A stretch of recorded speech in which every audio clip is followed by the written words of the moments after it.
Today's guest is Ryan Rowlands. He is a heart-led community leader flying the flag for Brotherhood in Perth, Western Australia.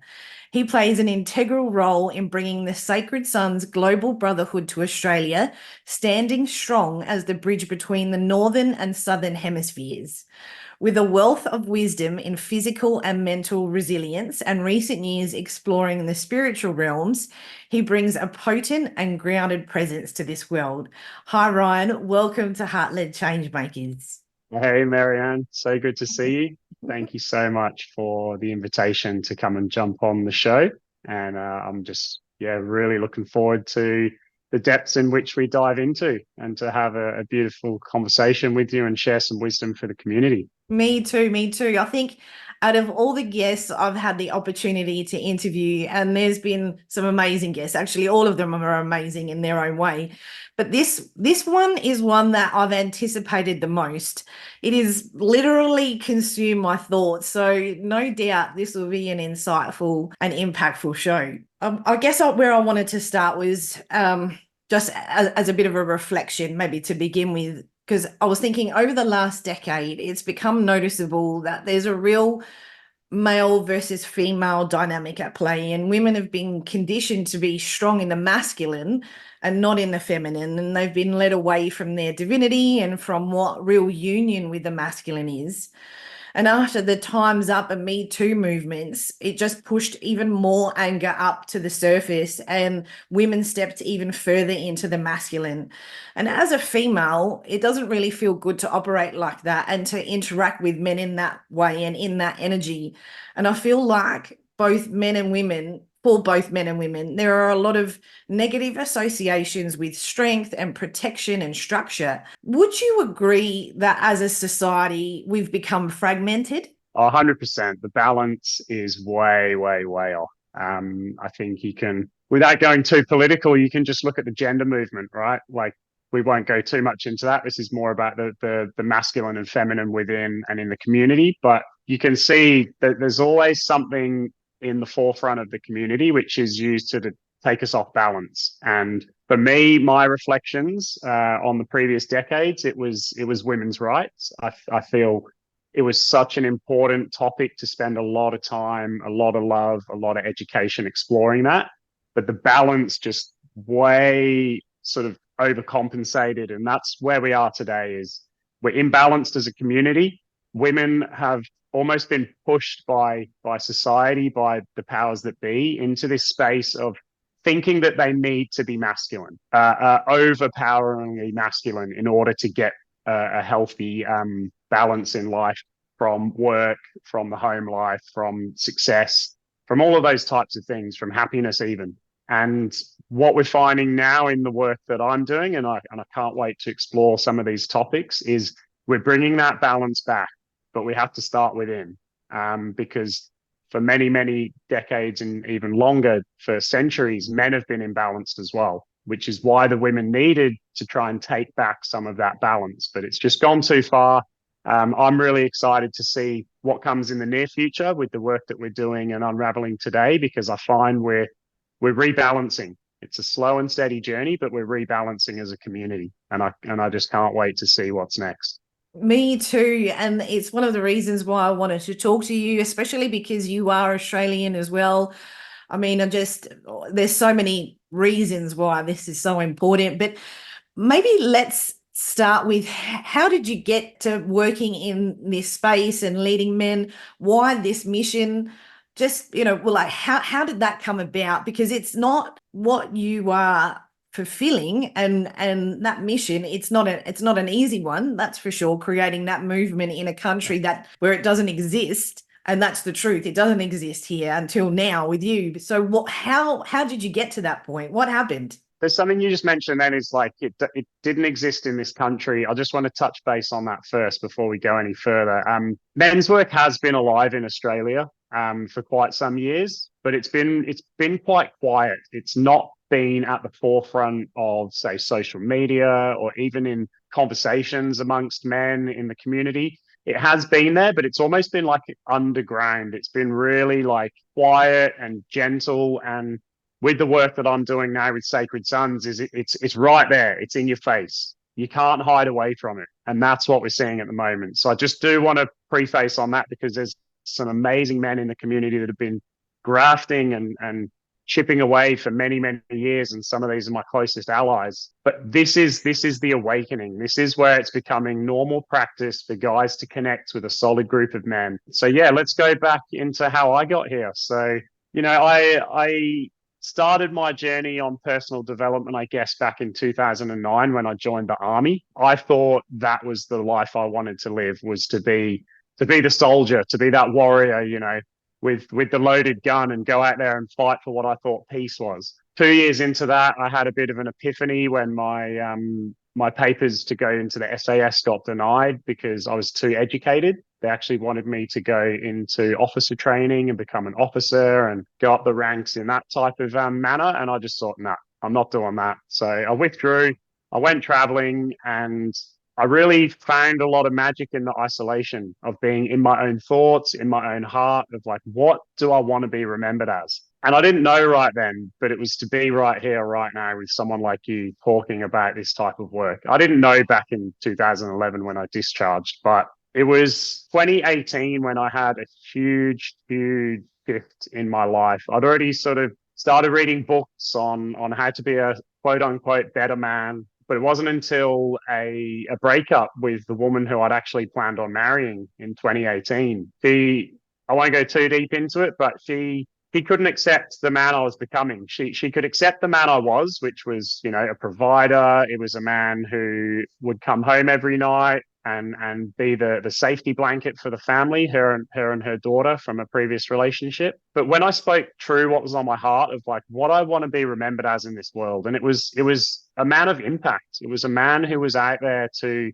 support the community, to tread into unknown waters, and to put a lot of my security at risk to be of more impact. Because I feel if we can't take risks as a leader, we're never going to have the impact that we're meant to have, because we'll only be playing it small. We'll be playing it safe. So, you know, I opened up my heart and I spoke all this stuff to her, and she couldn't accept it. And she literally sat there and said, "You are crazy.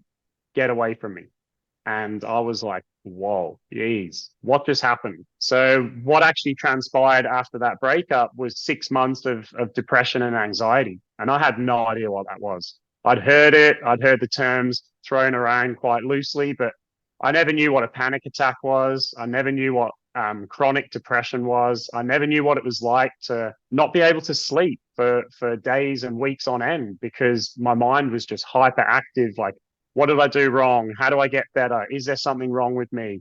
Did I hurt this person? And all these types of things. And what was actually beautiful looking back on it was being in that pressure cooker of anxiety and depression for an extended period of time. I was able to be in a space where I got comfortable with being uncomfortable. And what that led me to do was to explore other ways of dealing with this anxiety and depression, other than what was available to me with the knowledge I already had, which was drinking, it was drugs, it was going out partying, it was all of those quote unquote toxic coping mechanisms of suppressing that anxiety and that depression, and ultimately just putting a band-aid over the whole thing and pretending like it's normal or it's just going to go away one day. And the savior for me was breath work. I was walking on the treadmill in the gym, and I just didn't feel good, and I just started to like have those thoughts come into my mind of like, there's got to be something more.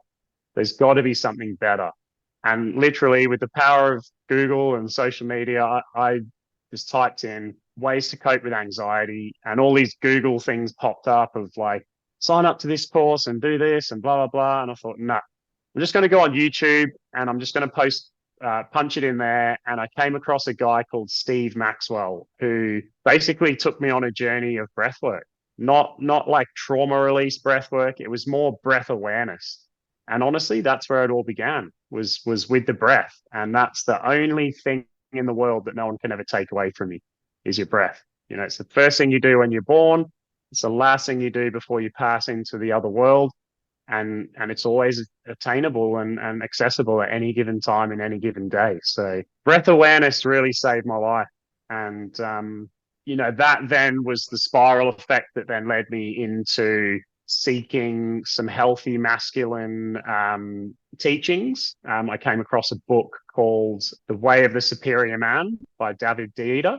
And that was a game changer for me because the breath had helped me come to a calm state of mind where I wasn't just panicking all the time. I was able to create space within my body, within my mind, within my soul, so that then I could start to absorb new material. Because if the body and the mind and the soul's too busy, you're not going to be able to absorb new material. So reading that book, that was what really led me into men's work, because it started to teach me what's inside of me. And I'd love to go deeper onto this topic of the masculine and the feminine within, because yes, I am a biological male, but I'm also comprised of feminine energy and feminine attributes at any given time in any given day.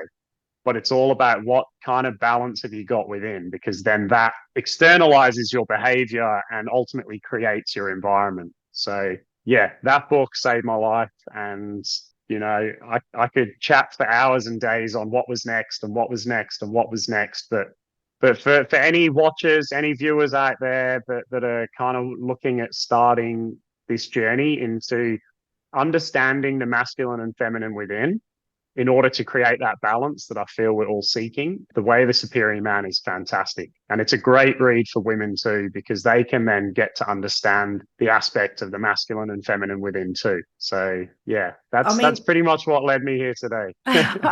I've only got one other guest that does this to me. And when he speaks, I feel like I've got question after question after question banked up in my head that and you're doing that to me as well. There's just so many things that I'd like to say in response to what you've just said. So the first one is, it shows the kind of man that you are in the way that you are humble. You know, you were talking, you know, I just assumed that there was no other work really being done. I know that there's some stuff for veterans, and there's like the men's shed. That's really the only kind of brotherhood and men's groups that I know. And you're right, they are underground. But this movement and how I was, you know, what I was saying about you, the fact that you are so humble in that way, it really showcases and signifies what, you know, who you are, and it just reaffirms why I wanted to talk to you. So we'll just bench that over there. That, I mean, that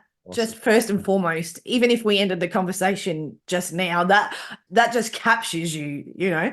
The other thing I wanted to reflect on and talk about is, I think when you are committed to fulfilling a purpose and being of service, and you were in the army, so it kind of that feels like that was naturally instilled in you to be of service to others. It makes sense that you're going to disrupt your own life, and you are going to probably disrupt the people around you. And I feel like it's not an easy task. I think sometimes there are entrepreneurs, business entrepreneurs, and there are people who are wanting to change this world.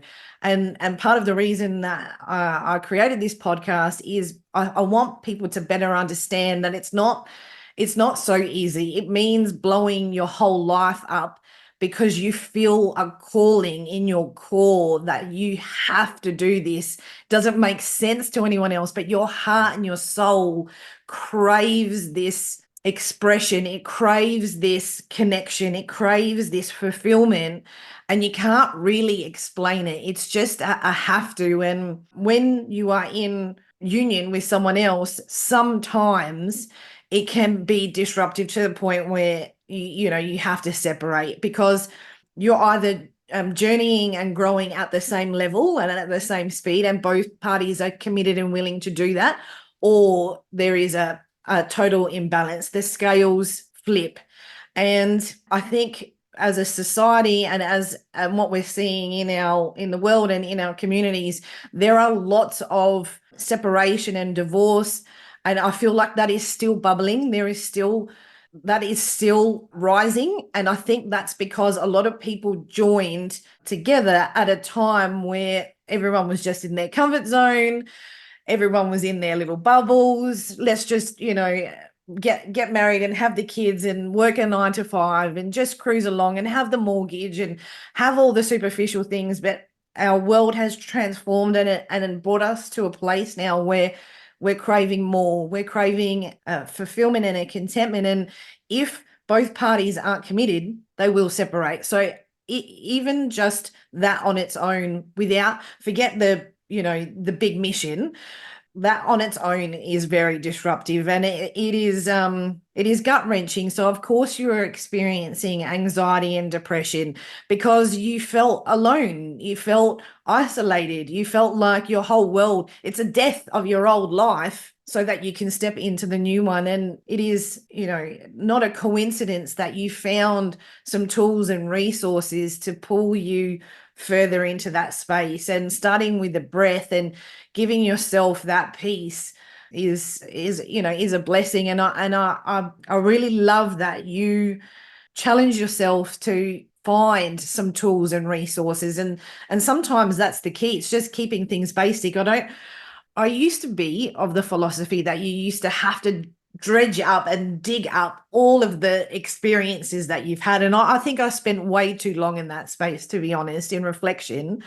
I think I spent way too much time in the repetitive healing, excavate, excavate, excavate. But I think you come to a point where you just need to surrender and accept what is, and actually start to build the life and the real truth of what you want and what your soul is asking. And I feel like the way that you've described your journey, that's what you chose to do. That was a decision that you got to make. And again, it's not an easy decision. It would have been terrifying.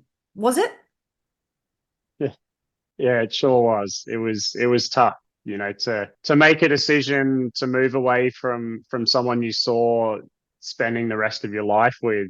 I had a engagement ring in my wardrobe ready to give to her probably about a week after we had that conversation. That was like the planned date, but like it was tough. But I feel my journey's always been tough. I've been the black sheep of the family ever since I was a little kid. I've always been judged by my peers for being different. I've been targeted by certain people when I've been out in social environments because I was the guy that stood out. I was the big guy. I was always a target. Wherever I went, there was a target on my back, whether it was judgment verbally or it was like physical challenges and whatnot. But I pride myself on that because I've never chosen, okay, not that I've never chosen, but I tend to always favor the challenging path because I know that's where growth exists. Beautiful mentor of mine really, really showed me that understanding that growth and comfort can't coexist. They do not occupy the same space from a universal and physical, energetic perspective. They cannot coexist. So one always has a choice to choose comfort or choose growth. But in comfort, you're going to find complacency. And in growth, you're going to find challenge and adversity. But which one's going to give you a better result at the end of the day?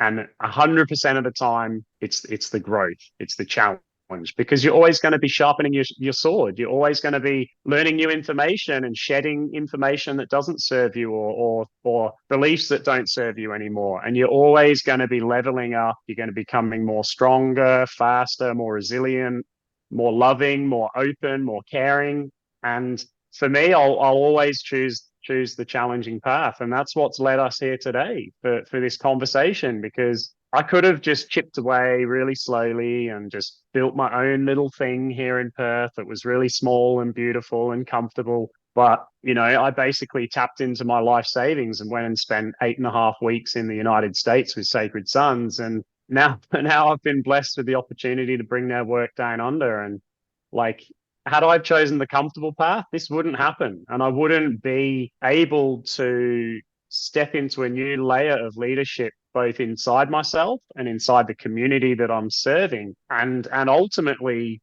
be a vessel for some deep, deep change and healing that this community's been screaming for quite some time. So yeah, if the viewers out there are kind of thinking like, oh yeah, but life's good, it's like, yeah, that's great, but don't get stuck in that space, because that will eat you up, and eat away at your mission. It will keep you small. And I think we can all attest to the society that we live in.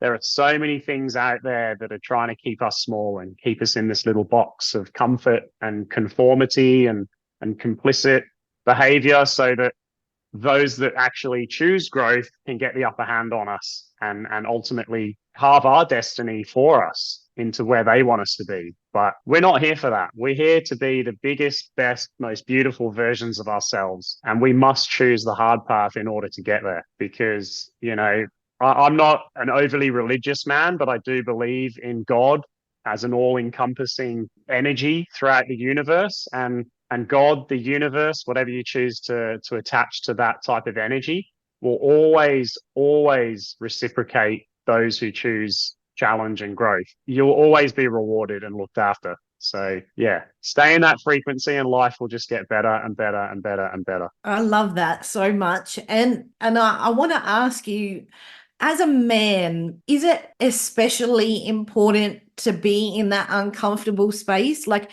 as an embodiment, is that an important practice as a man? Or do you think just generally that's a good, a practice for men and women? Because from what I can tell, that seems a little bit more important for men to be able to feel that ability to walk through the fire, if you will. Yeah, definitely. And look, that's a great question, because that question once again comes back to that balance of the masculine and feminine within. And women have masculine within as well, but it's all about the balance and the proportion. So my teachings and my understandings and my experiences have led me to believe that biological men are created to be 2/3 masculine, 1/3 feminine. And then on the other side, biological women are created to be 2/3 feminine, 1/3 masculine. So that means that we all go through similar experiences in life, and we're all here to choose similar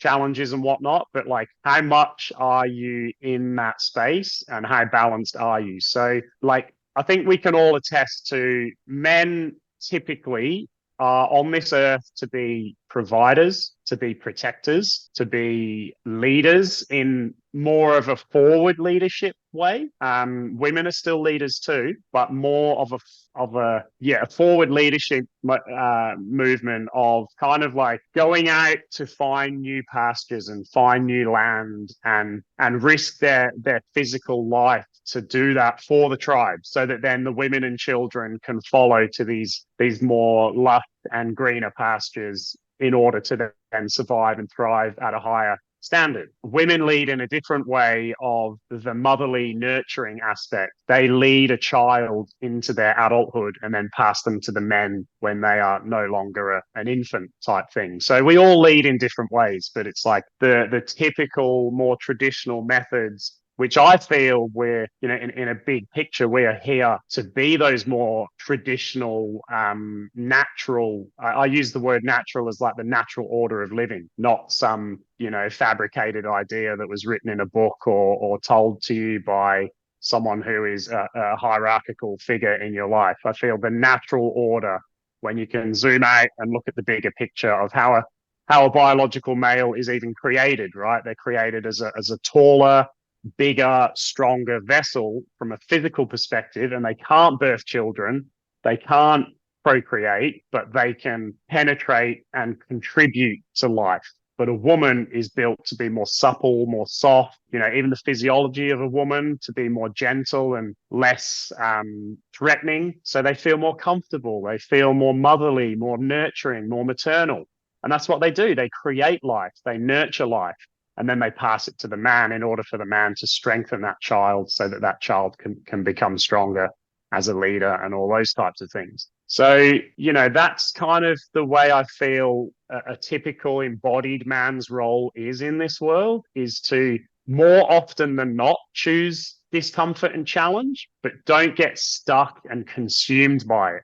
Still come back to love, still come back to the heart, still come back to that feminine within, so that then you can balance your behaviors, you can balance your actions, and ultimately create a more balanced result. Because what we need in this world is more balance. And to the women, I implore you to choose challenge from time to time, but don't put it over your natural instincts of nurturing, caring, loving, creating, playing, dancing, all of those beautiful feminine traits that you embody as a traditional woman. You know, and I use terms like that quite openly. Like, there's this huge gender thing going on. I don't want to go too much into that, but I believe more in the natural order of life. So I'm going to speak from my experiences and from what spirit, God, whatever you want to call it, has shown me and gifted me with. I'm not going to get too involved in what some people of a certain group or political agenda are trying to do in the world, but I see past that because I have the ability to zoom out, bigger picture, natural order of living, what is most beneficial to the wider community as a whole, not a small minority, you know, the wider community as a whole, whilst also giving some space and time to hear that person, but not that person or group, but not allow those beliefs and those topics to encroach upon my beliefs and my topics. It's like, yes, I see you, I hear you, but hey, this is my belief, my topic, my ethos, and I feel they're governed and given to me by something greater than myself, not like a small group or political agenda. So yeah, that's in a nutshell, that's what I feel we're here to do as men and women. And in order to do that, like, we do need to spend a lot of time going inwards. But the more we go inwards and understand that balance and create that embodiment, then we get to work better as a team. And I'm really looking forward to when a larger percentage of men and women have really embodied who they are. And then we go, righto, I've worked enough on myself. It's time to work together, because that's where Yes. the real magic's going to happen. And I think it's still a few years away as a larger percentage to actually see it and for it not to be kind of like in smaller group situations, for it to actually be at the forefront of community. But we're definitely getting there. I feel we're definitely getting there.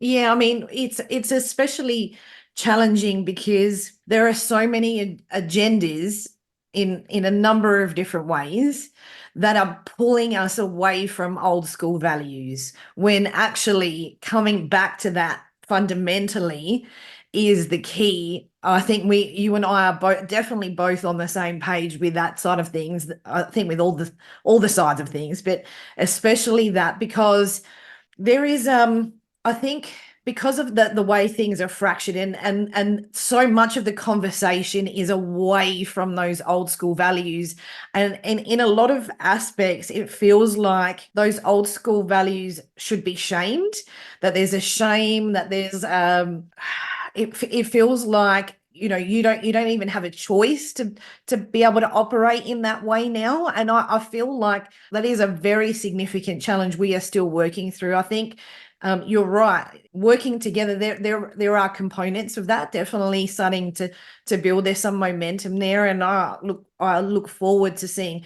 much more of that. That feels very underground still. I feel like there is men working on themselves, if that feels less, but there feels like a lot of women working on themselves, and the work of men is starting to build. That's what it feels like as a female. But I think the focus and the key, and I would like your opinion on this, is to come back to those old school values. And when you are being pulled left and right, what is your perspective on that? And how does both men and women in our audience, how do they anchor into that to stay on track? Yeah, it's a great question, because as I mentioned earlier, I'm always comfortable with being uncomfortable, and I'm happy to talk about any topic that there is possible to talk about, and just give my perception. It's not to say it's right or wrong, but what I've really, I feel, spent a lot of time on is really trying to be as openly minded as possible, and to really remove as much judgment from my decisions and my conversations as I can. Like, I'm a human. I'm also influenced by my environment and my surroundings and the spaces I spend time in more than other spaces. So there's always going to be an element of bias, but I also try as much to speak from the heart rather than from the mind. I find we're in a very, with this topic in particular, with, you know, with the gender stuff going on, with the movement of, you know, all of the non-binary genders and all that type of stuff, and the war on traditional values, because there is a war in society on that. You know, and I use the term loosely, but I think when you speak in that way, it just makes it real. Like, there is a war, right? It's a verbal war. It's not like me as a traditional man has non-binary people out the front of my property screaming at me, going, "Oh, you can't be traditional. You must comply." It's not that. It's not a physical war. It's a verbal and energetic war. And it's all there for a reason, because in my opinion, from what I've looked at and observed in the community, both politically, socially, and all sorts, I feel like as the feminist movement started to just die off a little bit, and women were getting more quote unquote equality in the workplace, in community, yada, yada, yada, something else had to be birthed from the agenda. So what came next? It's not that hard to see what came next after, like, the Me Too type stuff died off, and women really did start to gain momentum in workplaces and all that type of stuff. It was the trans, the you know, gay and lesbian, LG. I can't even, it's not so much in my mind. I can't even quote what the acronym is, because I don't buy into it. I don't believe it should be given the time and energy and space that it's given at the moment, because it's overpowering. Like, yes, I understand there is a minority of people who have genuine mental health situations where they are not sure of, like, what's happening inside of them biologically. And there are some that even biologically have had some things from birth that just don't fit the traditional model of a biological male and a biological woman. I'm not denying that whatsoever. What I'm not comfortable with, and I don't support, is how much time, energy, and even money is spent on pushing this agenda in schools, in businesses, in the community as a whole. Because what you're doing there, if I can zoom out and take my perception and my feelings out of it, and I can purely base myself on observation, is the agenda is trying to push a narrative with force and with some type of negative momentum, because no one in this world, no matter whether it's religion, it's whatever sport team you support, whatever gender you conform and don't conform to, no one in this world in their right mind has the right to push their view on anyone, no matter who you are, no matter where you're from. No one has the right to push their expectation and agenda on any individual. Everyone has their own free will. And what I implore people to do, who, no matter where you sit on the fence of this particular topic around gender, is come back here, come back into your heart, take a few deep breaths, and just think, what does this mean to me? How much time do I want to give it? How much focus do I want to give it? And how susceptible am I to the influence of others? Because I feel when something is right there in front of your face, the influence increases. Therefore, you are more susceptible to the influence of others. And that's what we're seeing at the moment. People who have no idea about this topic are going, it has to be this, it has to be that. You can't do this because you can't do that. And I said this, so you have to do what I say, and you have to accept my view on this and my opinion. It's like, hey, with all due respect, like, I see you, you know, I appreciate you, but I don't have to accept anything than what's on my heart. And that is what is important in today's day and age. And this isn't going to go away anytime soon. Like, I feel this is because of the penetrative effect of this particular topic on the future generations. I feel we just have so much more to do in this space, and we need to protect the vulnerable and allow people to form their own opinions without the oppression of the agenda, you know, without having things forcefully put in front of them, especially children when they're in that 0 to 7 age where they're absorbing everything. I don't know how many people out there know how a brain of a child develops, but in the first 7, near on 8 years, a child is predominantly in theta brainwave, which is the imagination state. It's when the brain is just absorbing everything in its environment. So if you're saying to a child in that space of 0 to 7, as an adult, as a parent, as a teacher, or as a carer, or whatever, as a role model, if you're telling a child, eat McDonald's and you can change your gender, if you're 6 years old, it's okay, to not know what you are or who you are. If you want to be a cat, if you want to be a dog, you can identify as whatever you want. If you're telling a child in those susceptible years of 0 to 7 or 8 years old, that's going to form their belief system, and they're going to believe that that's normal. And I'm sorry, but it is not normal to just be told that you can think you're whatever you want to be.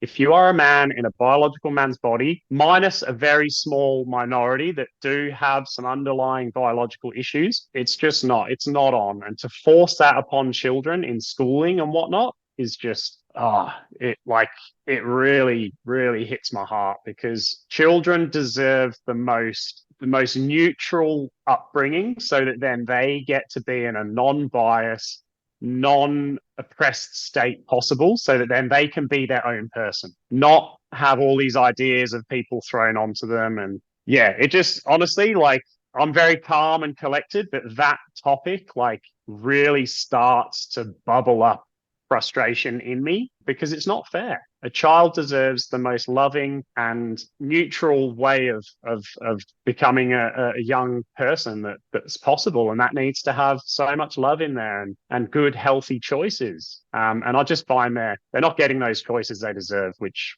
is we need to do better as a community. To be honest, we need to really call this behaviour forward. There's so much things happening out there that we're not even aware of. I'm a little more aware because I do open myself up to a lot of non-traditional material and media. I don't watch mainstream media and stuff. I like to look at what's really happening out there in the community, and it's pretty disappointing, to be fair, especially from this space on this topic. So For sure. yeah. I mean, there's nothing for you on mainstream media. If anyone happens to be listening to this podcast who still watches the news and mainstream media, switch it off. There is literally nothing for you there at all. And I think one of the things that I find comfort in, and probably one of the things that I find really intriguing about men coming together and that brotherhood and men talking to other men, that sort of momentum and movement, as a female, it feels like a safety. It feels like there is a protection, because what the world is like, and a million agendas and the other ones we don't know. It feels comforting as a female to know there is a growth in the way men are standing up with each other in that way, with that mindset. It is, first of all, it is sexy as hell as a divine feminine. I'm sure I can speak for all of us and say, definitely, there is nothing more appealing than that. But it feels comforting. If you can feel a safety in. There's a part of me that whenever I see your Instagram posts and Sacred Sons, and just seeing the videos of men being together, I can't really explain it. It just feels safe. It's like everything's going to be okay. It's not, forget the illusions of what you're seeing continuously thrown in your face. It isn't going, they're going to, men in that way are going to rise up, and together as a community, men and women, we will transform and change what is happening. And it's probably the one thing that keeps me going, because like you, I feel completely, totally frustrated by many things, but that one in particular, with kids especially. I don't have kids, but I've got nephews and nieces, and even just kids in general, just knowing that that is their experience. They're being tainted. Their innocence is being taken way earlier than it should be. I mean, we know that there's books and all sorts of things that are in the libraries and that shouldn't be there, about how to masturbate and do all sorts of different things. I mean, that's insanity to me. That when I think about, I'm 47, when I think about what I was like when I was a kid, I used to play with, you know, all sorts of different things that are just so innocent compared to what is available to kids now, and the mindset shift and the conversations are so completely changed that I think, like I said, that movement of men coming together, and I know there's a lot of homeschooling happening too now, that's becoming more and more common because parents are wanting to protect their children in that same way. And it's the same energy. The work that I'm doing, the work that you're doing, when you're coming together in those groups with men, with parents coming together and homeschooling, it's the same energy. It's all coming from the same place, and that want to come back to basics, to come back to that truth, to come back to that stability without basically all of the shenanigans that are distracting and chaos creating, and again is causing that imbalance of the masculine and feminine within all of us. And I guess my next question to you is, do you feel and do you agree that when you heal the masculine in yourself, whether you're male or female, that ultimately leads to more harmony with those around you? So that, whether that's a father figure or an authority figure, or even partners, other men, do you feel like when you are focused on healing that aspect, the same way when you heal the feminine aspect of you, that it creates further harmony? Have you noticed that in the work that you're doing? Oh, 100%. Like it's a given. In order to create more external balance, or anything, even if it's like some not so desirable traits, like you still have to go in to get that external reflection and result of whatever that is you're calling in. But there's a very important part for men and women when they heal the masculine within, which is quite often, from the work and the experience that I've been in, is tied in with the male role model in your life. Because for a lot of the internal work, it's a lot to do with the inner child. So I go back again to the 0 to 7 or 0 to 8. A lot of kids are subject to unhealthy parenting and environments and behaviors. Not all, but there is generally an aspect of unhealthy behavior in those early years, and that then imprints on us and creates this belief system, this trauma in our body, which then gets expressed when we're adults or younger adults, or even younger children. So like we do need to come inwards and really seek what's not quite right in our system, internally, in the nervous system, in the memory imprints within the body. And when we start to work on that and we start to heal that, it then creates that external product of more balance in those particular aspects. So when a man or a woman, goes inwards and starts to work on the masculine within, surrounding generally around the father figure or the, the stereotypical carer and provider in your life.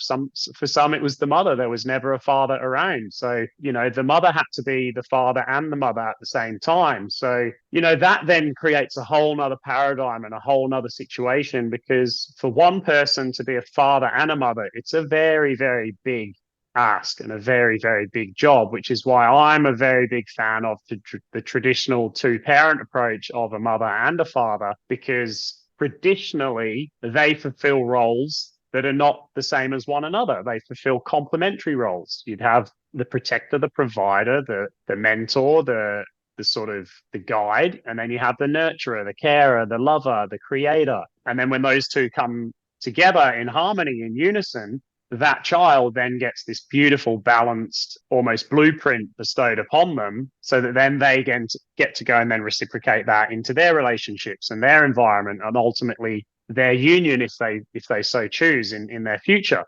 So without doing a lot of that inner work, we're out there trying to clutch at straws, trying to grab things, external healing remedies.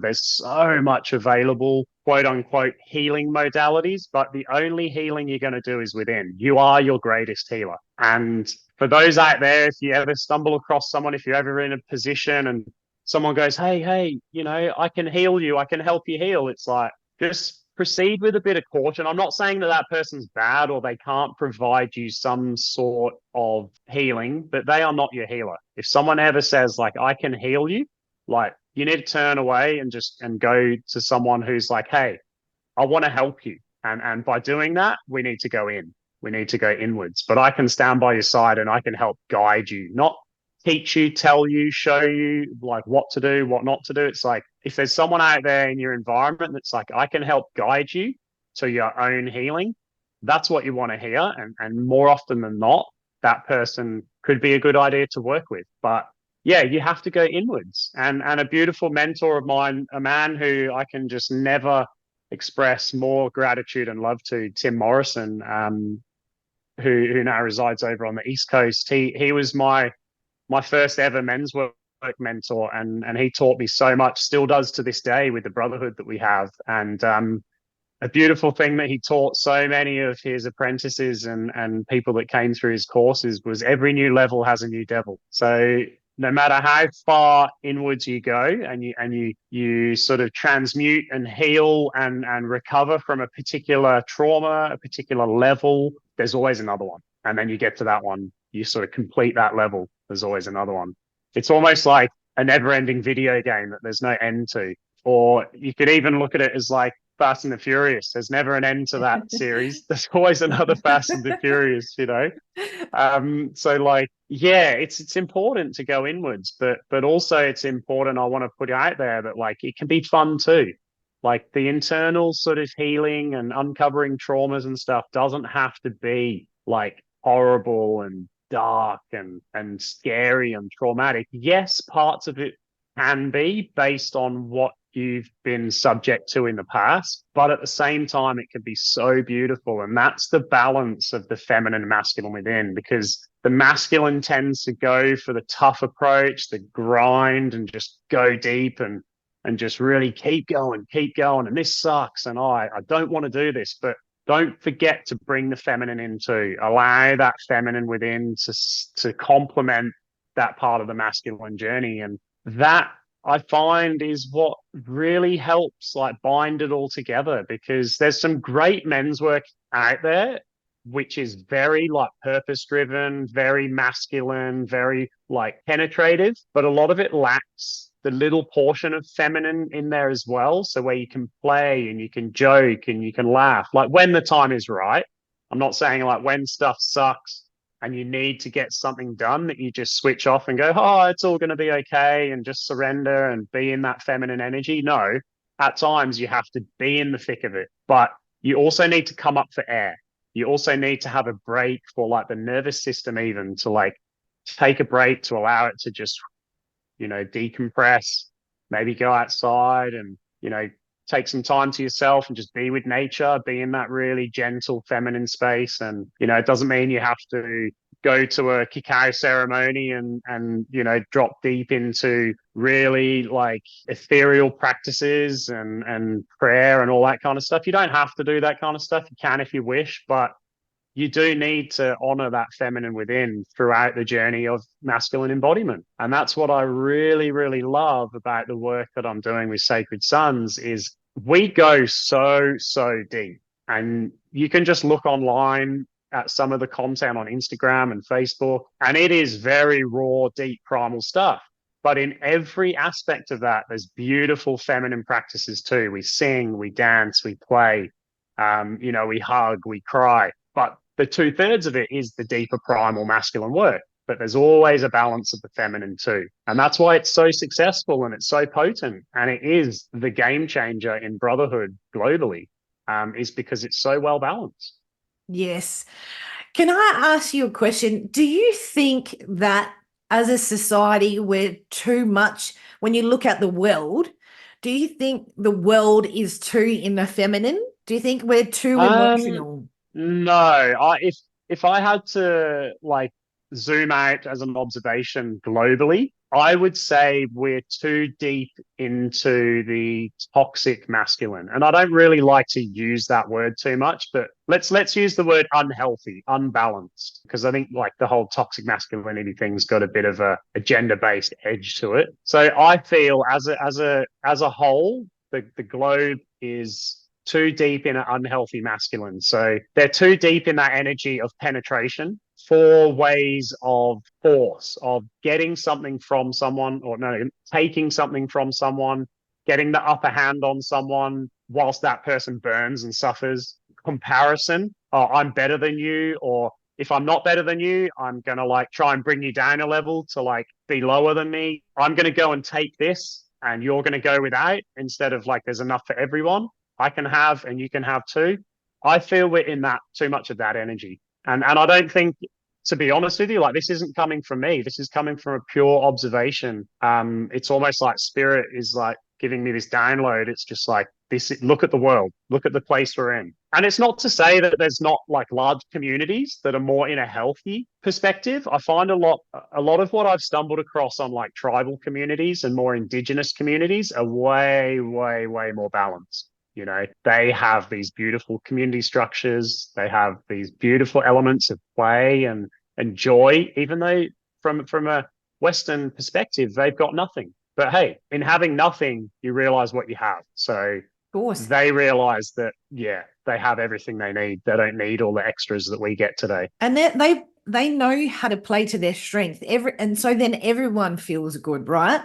Because the men are playing to their strengths, the women are playing to theirs, and together they're in harmony because there's an intrinsic feeling of worthiness within. And I hope that our world eventually comes back to that, because I think there's a lot to learn from Indigenous culture and tribal communities. That is back to basics for the most part. And I agree. I think we are still deep in the toxic masculine, if you will. But I think that everyone's gotten very emotional. And that's why I was asking about the feminine. I feel like there's an imbalance there as well. I don't think it's just the toxic masculine. I think that there's an imbalance in the feminine too, like the toxic feminine, if you will, because everyone is just in this heightened sense of emotion. There is no logic. So that feels like the masculine is missing. And it feels the clarity, the purpose, the fire energy, the passion, the joy even feels like it's missing. If everything feels a bit dull, to be fair, and I feel like that's that feminine imbalance. But I'd really like for us to talk about Sacred Sons now and the work that you're doing. I feel like now's a really good time for us to explain more about that. You've referenced some of the things that happen there, but can you share with our audience what that is? What is Sacred Sons? What are you doing? What is it EMX? Am I getting that right? Your event that's coming up as well? Yeah, so part of me wants to have a joke and say what happens in Sacred Sons stays in Sacred Sons. But then at the same time, that would be completely contradictory, because we are not of that energy. We are of the energy of, let's put it out there. Let's just share everything we get up to within reason and within confidentiality, of course, because we have some very, very strong pillars of agreements, and I can go into them and share a little bit about them, not too much, but what I can share and why, because I think it's really important for humans to have boundaries and agreements internally and externally too. So what is Sacred Sons? For all of those that are watching, Sacred Sons is, and I'm completely talking observational here, this is without my bias and perspective, it's completely looking at proof and facts. Sacred Sons is the largest growing, most impactful brotherhood in the world, hands down. It is in more countries openly and accessibly than any other men's group in the world. And this isn't to say that it's better than. I'm not of that energy. Sacred Sons is not of that energy. We are collaborative. We bring leaders from all different walks of life into this brotherhood, into this family. But what we've really recognized is, with the power of social media, and this is where I find we have an upper edge on other men's groups, is we utilize that to the most benefit possible. The following Sacred Sons has is huge. You know, it's approaching 200K followers. The podcast is just absolutely blowing up with the quality and caliber of leaders that are showing up on that podcast with Brother Adam, and the men that are coming into the space as emerging leaders, even just as brothers coming to experience. The caliber is just next level. And that shows that this is the movement that is shaking up the world of men's work. It's providing so many different connections on so many different levels all across the world. And being here as a flag bearer, as kind of like a beacon for men's work through Sacred Sons in the Southern Hemisphere, is just an absolute honor and privilege. And I put my neck on the line and went over there and spent almost my whole life savings to show the men where my heart was at, show the leaders, Adam, Carle, Neil, J-Mac, to show all those brothers where my heart is. And they saw it, they felt it, they felt my heart and what I'm here to do. And I'm just so blessed that they chose me to bring this work here, because it's not been easy. It's never meant to be easy. There's a lot of, I guess, stigma to work against or work with, should I say, here in Australia, as to like how this work is received by the community, what it looks like coming from a group of, I guess, outsiders, Americans, other different cultures from the Northern Hemisphere. So it's kind of been pretty tough, but also exciting to almost like break that mold and really show a lot of guys here how potent this work is. And Sacred Sons delivers like somewhat of a primal experience, I guess. So we do a lot of work in the space of that kind of primal warrior energy, where there's confrontation and there's discomfort, but there's also a lot of play and a lot of joy.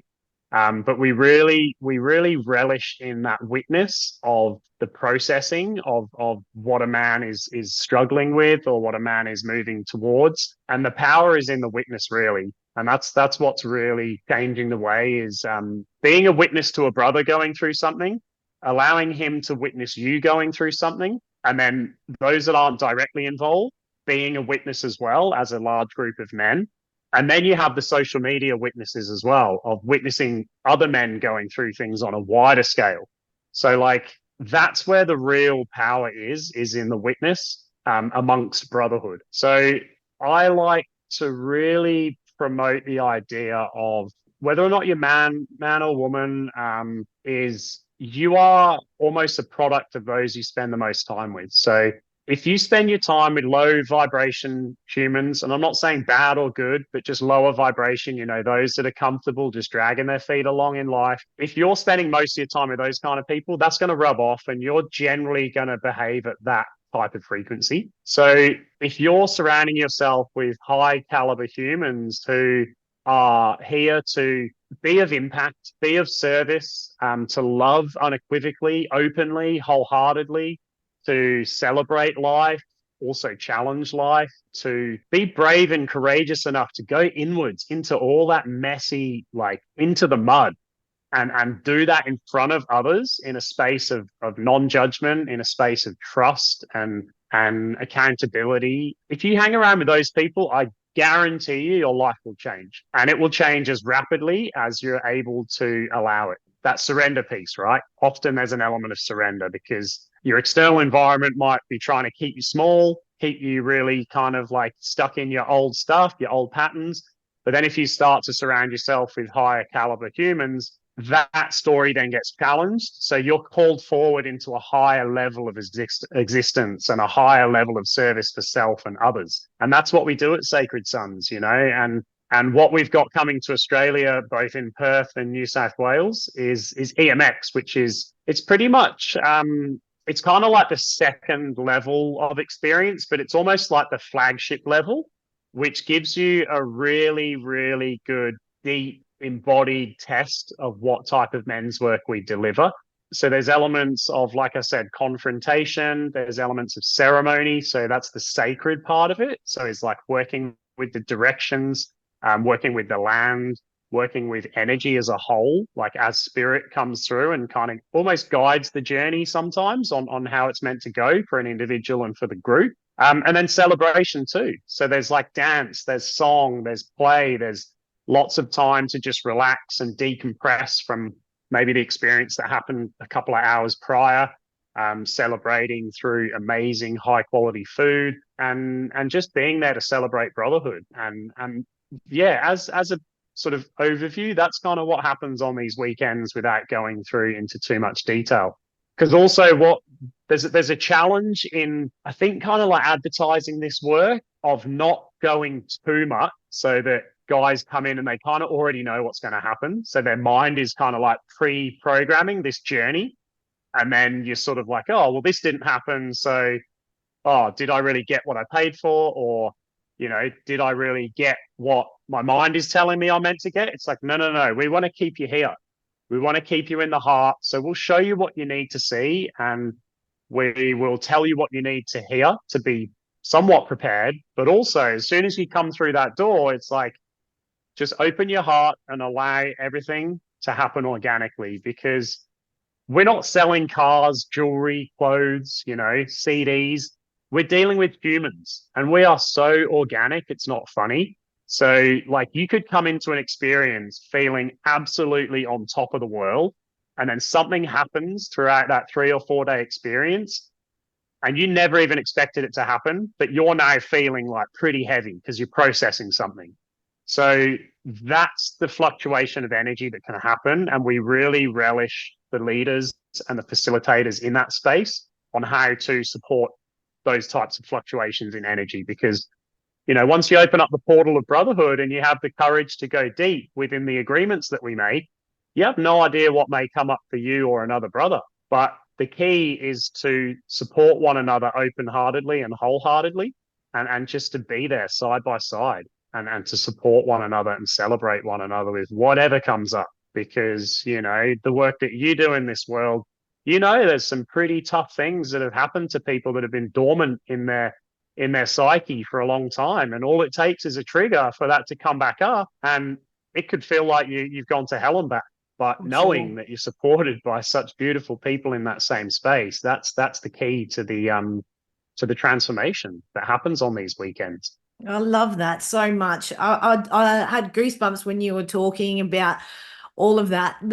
The organic nature, I think whenever a collective comes together, if there's no allowing for spirit to come in and do what it needs to, because each group would be completely different, wouldn't it? So, that whoever was meant to be there is meant to be there, and whatever is meant to come up, and you just have to trust that's maybe sometimes those sessions are going to be heavier than others, but it is always perfect, because that's obviously what was needed at the time for the people involved. And the image that I was getting, and what I've seen of Sacred Sons too, is that camaraderie is also something that men are longing for. I feel like men have connected in ways for survival rather than in a place of trust and truth, and they haven't really seen each other because there's so many masks that have been placed, and masks that we've been asked to wear as well, obviously.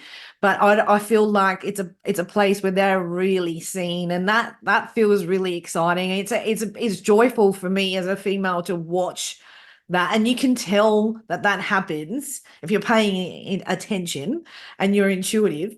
You can tell that's what happens. And just in the imagery, you can feel the energy that comes off what is being experienced there, which is another reason why I was so excited to talk to you. And I feel so grateful, and I have so much respect for the fact that you are, and I'm going to say this again, and, do with it what you will, but the fact that you are leading, that kind of movement more in your face and making it more of a accepted, universal thing to do in Australia. I just think it is truly outstanding. I feel so much respect. I can't even explain, but it is, like I said, you can feel that energy, and I'm excited that men are having the opportunity to step in that way. And I would think that men in Australia would probably find that a little bit more challenging than the people in the Northern Hemisphere. When you think about America, if you haven't seen a psychiatrist or a counselor or had any kind of healing at all, more times than not, that they would think something is wrong with you, that you've gone your whole life and you've never spoken to somebody. Whereas in Australia, I feel like only in the last 5 to 10 years, it's started to have some we're starting to be a bit okay with people acknowledging openly that they go and talk to somebody about some of their issues. And so I'm wondering, compared to your experience in America and obviously how you saw men come together there, do you find there's some extra barriers here because of our culture? And she'll be right, and the bravado that goes on with some of the Aussie behavior, if you will. Do you find that there's some extra challenges in getting men to surrender initially? Oh, definitely. 100%. Like, I've been in the space of men's work now for close to 4 years. And like, I've got the benefit at the moment of having such a solid group of brothers not behind me, because that, in my sense, shows maybe inferiority or yeah, anyway. So with me, side by side, I'm so blessed to have these men in my life, and sisters. I've got amazing sisters, amazing women in my life that fully support and challenge me too. But the brotherhood that I've created in my life and helped others create is like, it's quite rare here in Australia. For us to do some of the things that we do out in public. I run men's circles down at the beach so people can see what we do in public, and we get some strange looks, when there's a whole bunch of men, say 20, 30 men, like all hugging together, or there might be a circle of men and one guy's being lifted in the air, celebrated because he's just gone through a huge emotional process. That kind of stuff is still like probably looked at as a bit strange and a bit taboo, but it's also becoming more and more acceptable. And I feel through social media. But what I find the big differences here in Australia is it's a newer country. So like, it's still miles behind in terms of deep integrated community elements. We've never been through a civil war, so we've never really had to band together as a community, one side or the other, to maybe fight for our life. We've been gifted and given so much in this beautiful land, and taken so much. I'm not gonna not acknowledge that, but that's a topic for another discussion, I feel. I just wanted to mention that, because not everything in this country was given, a lot of it was taken. And I feel I don't want to go too political, but I just want to put it out there. I feel we're almost like, Australia being such a new country that stemmed from Britain with very strong American influence, Western influence. I feel we've kind of, as a country, been a bit of a guinea pig, like a big social experiment for, quote unquote, the agenda, to see how they can really like affect a whole country. And I just feel like community has been a huge missing piece in Australia, both with men and women, because it's almost like it wasn't founded upon community. It was founded upon, like force, and people came here to take. So I just feel we've still got so much of that ingrained in the culture here, but it is shifting. It's definitely shifting. Like here in Perth, for example, like men's work and personal spiritual development is absolutely like at a point where it's just going to shoot through the roof, and it's almost at that little bit of the curve where it's about ready to just shoot, and it's going to go through. And I feel this year is a huge year for that, both in men's and women's work and community work as a whole. But I feel we've got a lot to work against from, I think the thing I'm trying to get to is like almost a competitive nature. And I feel Australia as a nation, through mainly sporting activities, and because we are such a huge sporting nation, we've taken on that grander energy of being so competitive that we've forgotten how to work together. You can even see it like states against states in footy and rugby and all that kind of stuff. And then it's like, I'm actually born in the UK, so I spent the first 12 years of my life in England, and I got to see like a lot of community and stuff over there, even with sporting. So like a lot of sporting teams would be able to go and watch a match. They'd boo each other, but then they could have a pint in the pub later on. I obviously didn't do that 12 years old, but the adults and stuff could still work together, even in that sporting competitive nature. I don't see that as much here. So it just shows that I feel the competitive nature it's more alive and more ingrained in people. And once again, we stem back to the environmental piece. So like, if your environment that's surrounding you is really competitive, even if it's just with sports or something that's so big in this country, that's going to then ingrain upon you and become part of your psyche. So, you're then going to go out and be more competitive in the work industry, in the social environments, even in just your relationships with others. Like, look at how common it is. Australia is a big alcohol consuming nation. I don't drink anymore. I have in the past. And I used to do a lot of it as a young man because I was lost and confused. But more into this journey, I've really let go of that as a coping mechanism. And I find in that space, because we're such a big drinking nation, it's like, oh, who can drink the most beers? Who can get the most drunk and be the most silly and irresponsible and things like that. So like, I can't pinpoint one thing, but if I had to choose one type of energy or part of what's going on in community here, it's the competitive nature of I'm better than you because ABC. I'm going to get more than you because of ABC. So that's what I feel is very different, but not to say that that doesn't exist elsewhere in the world. But I think from my experiences, when I went to the States for those couple of months, it was far more collaborative straight from the get-go, as soon as I got off the plane. And it was probably that way because I was going into an existing community that was built upon collaboration. Or it could have been that like I was the token Aussie guy that was, flying over halfway across the world to be with a bunch of Americans and Canadians and, that type of thing. But yeah, I still think they've been in collaborative energy for a bit longer than us. But we're getting there through this type of work. And I'm really excited to be a part of that. Collaboration is one of my highest values. It's one of my top 3 values. And I will always choose collaboration over competition, but I will more often choose competition with myself over collaboration with myself, because if I'm competing against myself to be better, to be sharper, to be more loving, more caring, more productive, more successful, then that's great. But if I'm doing that to you, it's probably not going to help both of us. Maybe from time to time it might help to keep me sharp, but most often it's more helpful to work together in that collaborative energy. It makes sense that that would be the resistance with men here. It feels like I agree, in Australia feels quite immature compared to the UK and the US. It doesn't feel, you're right, it doesn't feel as developed, and it makes sense because we are a newer country. But I'm excited to see that change, and I'm excited to see our progression as a community in Australia to build that on a much stronger foundation. And I think there are a chunk of people there I'm in Adelaide. It feels very far and few between. I feel like I'm attached to and holding on to the only other people that are in that space. It feels really isolating, I have to say. But when I think about the country as a whole, I feel like there is a momentum. I think a lot of people are scared to speak out and stand in their truth because it is isolating and it's rare.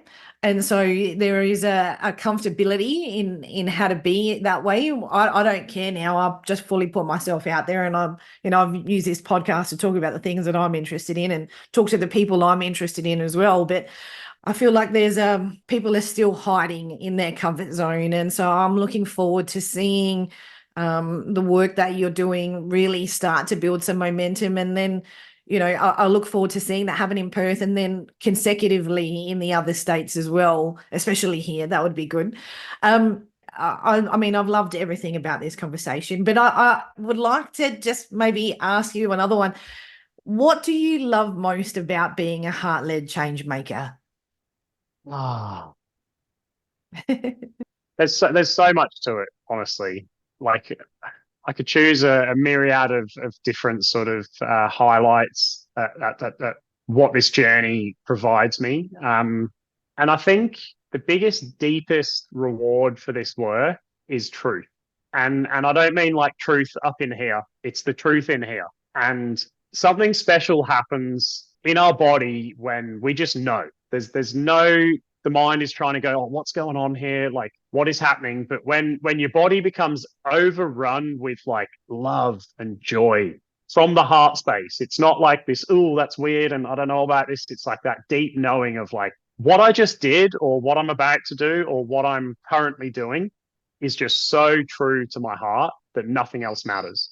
And that's probably the biggest benefit of doing this work, because ultimately, and I know that this might sound a bit, macabre or whatever, but if I died tomorrow, I know that people at my funeral would be speaking so highly of me that I fulfilled my mission. And that was to leave a legacy on people's lives, that by operating at this frequency and walking this path, it is so beautiful. And there is no fear. Like, there's obviously like tiny little ripples of fear, like little strings that are attached to old programming, but like deep, deep, deep inside of me, there's no fear that this work is not worth it in every way, shape, or form. Yes, it has its own challenges, you know, in the mainstream world we live in. You know, I don't want to really go into those, but like, I know in my heart and my soul that this work has to be done, and I'm so blessed to be a vessel for this work. Yes, it's tough at times. Yes, it can be really hard or really grind, you know, to sometimes tap into people's hearts, get them out of their mind and get them back in their heart. But it is so rewarding and so beautiful when something as simple as like you get a random message out of nowhere and they're like, I am so inspired by you. Like, you have given me so much inspiration to follow my own heart, not to do what you're doing and do everything that you're doing because, oh, you're so great and now you're a messiah in my eyes. Like, no, thank you. But for my actions to inspire another one to come into their own heart, like, you can't put a amount of money on that. You can't bottle that up and sell it. Like, that to me is what humans should be, is a pure inspiration to everyone around them because they're operating with love. And then the more we can do that, the more beautiful the world becomes, the more abundant life is. You know, the less trauma we're carrying, the less trauma we're then perpetrating upon others. And ultimately, like, we end up in that utopian living that I feel we're all here to live in. And some might argue against that, you know, and that's cool. That's their choice. But I feel we as a civilization are here to experience so much love and joy that, like, that's the imprint that we leave on the universe for however long this civilization exists for. And that's why I keep doing this work, even when it's tough. That's why I get out of bed every morning. That's why I stick to my practices. That's why I'm disciplined. That's why I'm vocal. I have no qualms at all being challenged. You know, anyone who wants to challenge anything I've said or even just get another perspective or offer yours, I'm always open to it. What I'm not open to is people demanding I believe in their belief system. I'll never do that, no matter who you are. I'll die before I spend a day on my knees. You know, I would rather spend a day on my own 2 feet than a lifetime on my knees, because that to me is just not the way we're meant to be here on this earth. And yeah, I'll never stop. Like, I won't stop spreading this message. I won't stop sharing my heart with everyone who's open to receiving it. And the beautiful thing is there's so many people that open their heart to me too. I need support. I go through things in life. I'm a human. I get upset. I cry. I struggle. I do everything any other human does. I have weaknesses where I eat too much chocolate or, you know, smash a whole tub of ice cream when I know I shouldn't because it's full of crap. But, you know, I'm here on a human experience and I like to enjoy the whole aspect of it. And yeah, I love to surround myself with good people. Things like this light me up, having deep, open, heartfelt conversations and talking about so many different topics. If I could, you know, make a living just appearing on podcasts, I would, because it's one of my most favorite things is open, unbiased discussions. And yeah, I just love all aspects of this life that I've created and I've been blessed with. So if there's anyone out there sort of like thinking, oh, I like this energy, you know, I like this sort of way this guy is, you know, looking at life, it's like all you need to do is take a step back and just question what's in front of you. And is that truly the best situation I can be in order to live the most fulfilling and loving life? And if that answer is no, or I'm not sure, then I just invite you to explore what's around the corner, what's through the door, what's on the other side of the fence, you know, because that's where you find the truth, is when you start to look elsewhere. Because sometimes it's not right in front of you. Sometimes you do need to take a little detour away from your current situation and go find it, because it's out there. And there's beautiful people like us, you know, yourself, like me, like all the other amazing people in the community that can kind of like, you know, wave over here, like, come and have a look what's over here. It might be for you, it might not, but, you know, come and see what we have to offer. And that's what I love as well. So many amazing offerings out there. So yeah, it's a blessed life to be in. You are a divine human being. I have to say that there are times where I follow my instincts and I think, God, I'm good. But this one just like take my ego is like, God, you are so on point. I knew from instantly when I heard you speaking that we were going to have an epic conversation today, and we could go on for hours because I've got heaps more questions. So maybe I'll have you back on the show again if you're open to that. But Yeah.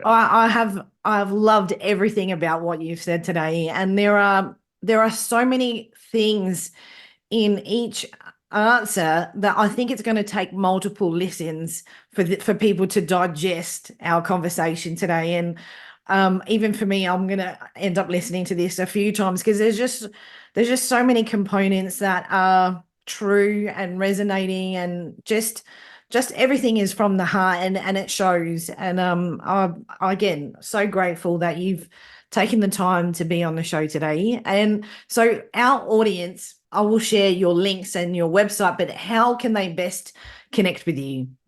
Just before I go into that, I just wanted to share a really quick piece on like maybe like where this energy is coming from. And a lot of it is not, it's not here. It's not even here. It's coming from something greater than me. And I find when we can deliver messages that are greater than us, there's nothing but truth in there because it's not forced. It's just coming from a greater ordinance. It's coming from the energy that governs life. And there's so much truth in that. So yeah, I just wanted to put that out there. I'm not ticking along, formulating what I'm going to say next. It just comes through and it's like, boom, Of that's course where it not. is. So Yeah, yeah, you're channeling the same as me. That's yeah. you know, I haven't even really looked at any of the questions I prepared. We just sort of went with it, and it's just was magical. So thank you. So how can our audience connect with you?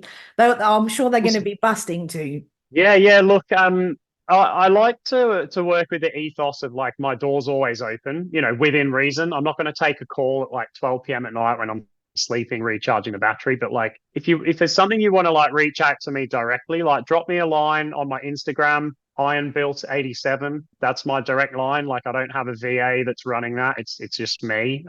Maybe one day I'll need one, but you know, if there's something pressing or something really interesting that you want to talk about, drop me a line there and I'll do my best to get back to you within a timely manner. Also through Sacred Sons, jump on the website, check out all of our amazing offerings. There'll be a link in the podcast with my direct link there. So you can go through that page. It's kind of like a bit of a referral system type thing that we have with the Brotherhood. And there's amazing opportunities on there, amazing all over the world. Also, I run a yearly men's empowerment festival here in Perth. It's always the first weekend in June, and that's called Brotherhood Awakening. So I've got the t-shirt on here. So you can jump on brotherhoodawakening.com. And that's a beautiful collaborative festival with all of the top leaders in Western Australia coming together to share their work. Yeah, so those three avenues, Instagram, yeah, ironbuilt87, sacredsons.com and brotherhoodawakening.com. And like I said, the door's always open. And my promise is if I personally can't help you as an individual, I promise you I'll connect with whoever I need to in my community to make sure that I can then refer you to someone who can help you, because this community we've built is amazing. There's help for everyone, man, woman, you know, child, adult. We've got so many connections that we can definitely point you in the right direction. I love that so much. Ryan, thank you so much for being on the show today. I've just have completely lost for words, which is not like me at all. So grateful. Thank you. I appreciate your time, appreciate your invitation, and I know that this won't be the last time we're on this channel together. And to the viewers out there, just remember how special you are. Don't let anyone ever tell you otherwise, because you are the most important asset to yourself, and always treat yourself with love first and foremost. So big love to you all. It's been a pleasure, and yeah, stay safe and be blessed.